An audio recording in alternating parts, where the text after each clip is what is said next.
bonsoir à toutes et à tous et bienvenue dans cette toute nouvelle vidéo ASMR. Je suis très content de vous retrouver comme d'habitude et aujourd'hui c'est pour le début d'une nouvelle review, d'un nouvel animé dont je vais parler logiquement chaque semaine ou presque, sauf empêchement. Il s'agit de la saison 5 de My Hero Academia. Je suis vraiment super content que la saison 5 commence enfin. Et du coup l'épisode 1 est sorti samedi si je ne m'abuse. Et voilà, du coup j'en parle aujourd'hui avec vous. Et je compte faire des reviews voilà, à chaque épisode comme ça a pu être le cas pour la saison 4 de SNK qui est en pause, donc vous l'aurez bien compris, qui risque d'être en pause pendant presque un an. Donc en attendant il va y avoir des reviews sur la saison 5 de My Hero Academia et ça commence aujourd'hui. Donc c'est une review qui risque d'être assez courte car l'épisode en soi ne racontait pas grand chose, c'était vraiment un épisode d'introduction. Et je pense d'ailleurs que cet arc risque d'être un arc de transition, mais ça on en parlera juste après. Donc on reprend en fait le lendemain de l'événement qu'il y a eu en fin de saison 4 avec Endeva qui a entre guillemets officialisé auprès du peuple sa place de numéro 1 avec sa scène magistrale qu'il a eue face au Brainless. Donc on a pu revoir cette scène de combat avec Hawk et donc on retrouve notre petite classe qui se remémore entre guillemets les événements. C'est pour réintroduire la chose aux spectateurs en réalité avant et bien tout simplement de mettre en place l'opening. Donc le nouvel opening, moi personnellement j'aime beaucoup, je suis vraiment content. C'est vraiment cool.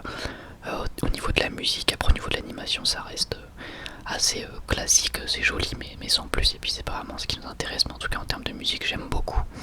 Ce qu'on peut remarquer c'est que dans le petit moment d'introduction qui dit voilà, on vit dans une société de super-héros machin, et bien quand on parle de super-héros on ne voit plus All Might mais on voit bien Endeavor. C'est plutôt fort dans la symbolique. Et donc juste après on arrive au moment où tout le monde s'équipe pour aller faire un exercice d'entraînement. Bon, la routine, rien de bien foufou on va dire pour les héros qu'on connaît bien. C'est juste un exercice de routine. Donc dans l'opening on peut apercevoir que quelques costumes ont changé je crois, notamment ensuite Bakugo qui m'a l'air d'être un petit peu plus couvert.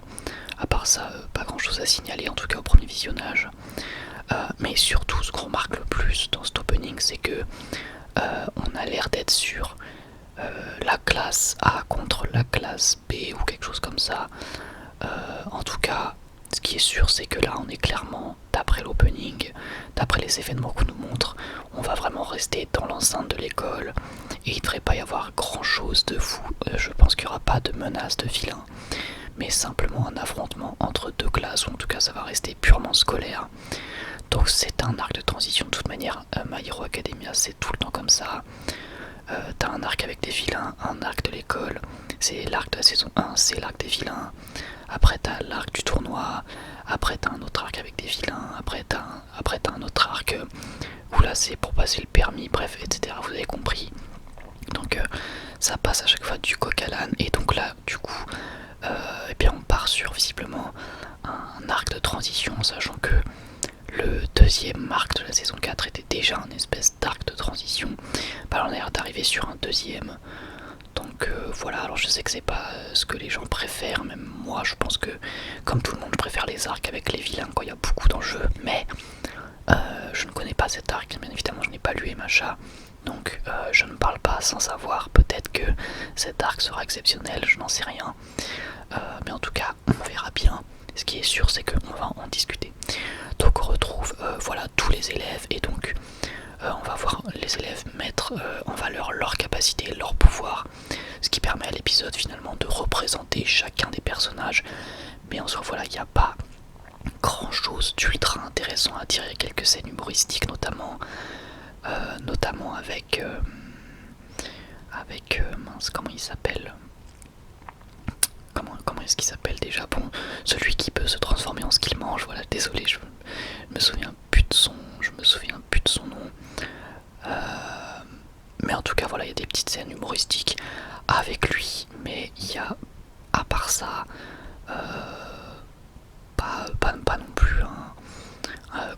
se mettre sous la dent en termes de scénario. C'est vraiment, ça fait pas du tout avancer l'histoire, c'est vraiment purement et simplement pour réintroduire les personnages qu'on connaît déjà.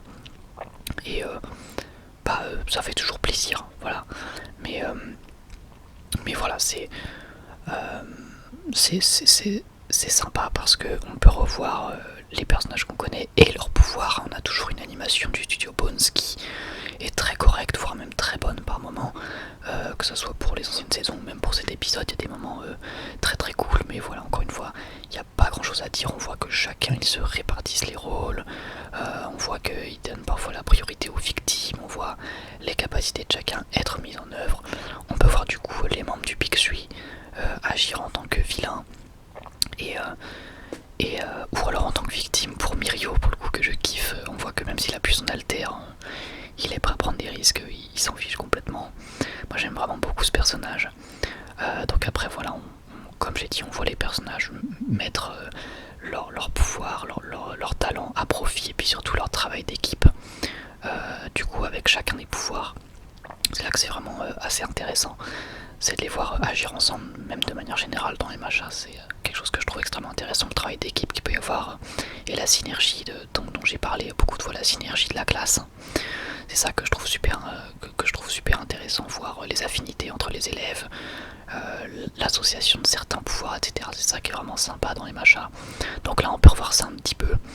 Et puis un truc quand même intéressant, donc on remarque que Deku il a gardé ses gants spécialisés pour faire des projectiles. Il les a gardés, donc il les a toujours. Et puis voilà, le seul truc qu'on peut remarquer vis-à-vis d'Izuku, c'est qu'il n'a pas osé frapper son aîné, tout simplement, parce que même si dans l'exercice c'est un vilain, il n'a pas voulu le frapper avec sa force. Il a préféré essayer de lui dire voilà, abandonne, parce qu'il n'a pas osé le frapper. Il a toujours ce respect vis-à-vis de l'aîné.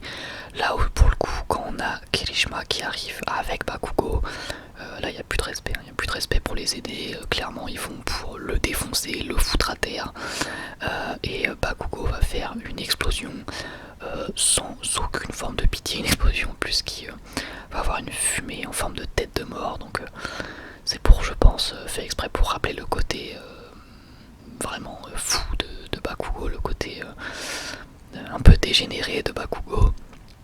Et voilà, ça donne une scène plutôt drôle. Et globalement, est-ce qu'il y a grand chose à redire de plus sur cet épisode? En réalité non. Alors il y a une scène post-générique qui elle est finalement assez intéressante, puisque on peut voir Endeavor et Hawks qui rencontrent Dabi. Donc Dabi qui visiblement va avoir l'opportunité, alors j'ai pas trop compris comment, mais qui va avoir l'opportunité de rencontrer Hawks. Le pourquoi du comment, je ne le connais pas, bien évidemment. Je ne sais pas ce qui va se passer. Mais en tout cas, voilà, c'est la scène la plus intéressante de l'épisode. C'est quand on voit Dabi qui rencontre Hawks en privé. Et puis surtout,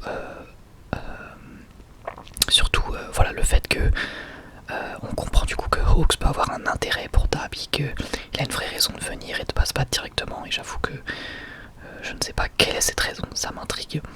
Donc voilà, et à part ça, rien à redire, je n'ai rien à redire vis-à-vis de ça. C'est vraiment le seul élément scénaristique intriguant, parce que sinon, à part ça, rien ne fait avancer l'histoire. C'est vraiment un épisode d'introduction. Il y en a même qui l'appellent l'épisode 0, je crois bien en tout cas. Donc voilà, c'est purement l'épisode classique d'introduction qu'on a déjà pu voir plusieurs fois, même dans les machas. C'est un épisode quand même sympathique, mais voilà, il n'y a pas grand chose à redire dessus. En tout cas, ce qui est sûr, c'est que ça présage de bonnes choses pour la suite, ça c'est clair. J'ai hâte de voir la suite et puis de vous faire des reviews. Et ce qui est sûr également, c'est que même si c'est un épisode qui raconte pas grand chose, même si c'est un épisode voilà, assez banal, assez classique, et bien ça fait vraiment plaisir de retrouver les personnages qu'on connaît si bien, de les retrouver en action, de retrouver les seiyuu, de retrouver les musiques, de voir ce nouvel opening, de retrouver Yamcha en fait, de retrouver cet univers, ça fait super plaisir. Donc voilà, j'espère que vous aurez apprécié cette petite review. Si c'est le cas, bien n'hésitez pas à me le dire, et puis bien vous abonner, à liker si ce n'est pas déjà fait. Je vous remercie vraiment beaucoup, et moi je vous dis à la prochaine. Prenez soin de vous. Bye tout le monde.